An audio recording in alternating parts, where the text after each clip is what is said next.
తూర్పు పశ్చిమ గోదావరి జిల్లాల ఉపాధ్యాయ నియోజకవర్గం నుండి జరుగుతున్నటువంటి ఉప ఎన్నికలో పీడీఎఫ్ ప్రోగ్రెసివ్ డెమోక్రటిక్ ఫ్రంట్ అభ్యర్థిగా శ్రీ బొర్రా గోపిమూర్తి పోటీ చేస్తూ ఉన్నారు. యూటీఎఫ్తో పాటు అనేక ఉపాధ్యాయ అధ్యాపక సంఘాలు గోపిమూర్తి యొక్క అభ్యర్థిత్వాన్ని బలపరుస్తూ ఉన్నాయి. మనందరికీ తెలుసు షేక్ షాబ్జీ అకాల మరణం. మరి షేక్ షాబ్జీని మీరందరూ కూడా పెద్ద మెజార్టీతో గెలిపించారు. కానీ ఆయన అకాల మరణం వల్ల ఈ ఉప ఎన్నిక జరగాల్సి వచ్చింది. మరి జరుగుతున్నటువంటి ఈ ఉప ఎన్నికలో పోటీ చేస్తున్న గోపిమూర్తి మనందరికీ తెలుసు ఉద్యమాల నాయకుడు. ఆయన అనేక ఉద్యమాల్లో పాల్గొన్నాడు. ముఖ్యంగా సిపిఎస్ రద్దు కోసం జరిగిన అనేక పోరాటాల్లో పాల్గొని ఆయన అనేక మార్లు అరెస్ట్ కావడం కూడా జరిగింది.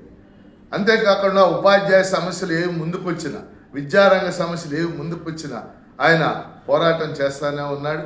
అలాగే పీడీఎఫ్గా మేము గత 17 సంవత్సరాలుగా 13 పీడీఎఫ్ ఎమ్మెల్సీలుగా ఎన్నికయ్యాం. ఖచ్చితంగా పీడీఎఫ్ తరఫున ఉద్యోగులు కానీ, ఉపాధ్యాయులు కానీ, పెన్షనర్లు కానీ, కాంట్రాక్ట్ ఉద్యోగులు కానీ, అవుట్సోర్సింగ్ ఉద్యోగులు కానీ, అంగన్వాడీలు కానీ ఎవరి సమస్య ముందుకు వచ్చినా పరిష్కరించడానికి శాసనమండలి లోపల, శాసనమండలి వెలుపల కూడా మేము ప్రయత్నం చేస్తూ ఉన్నాం.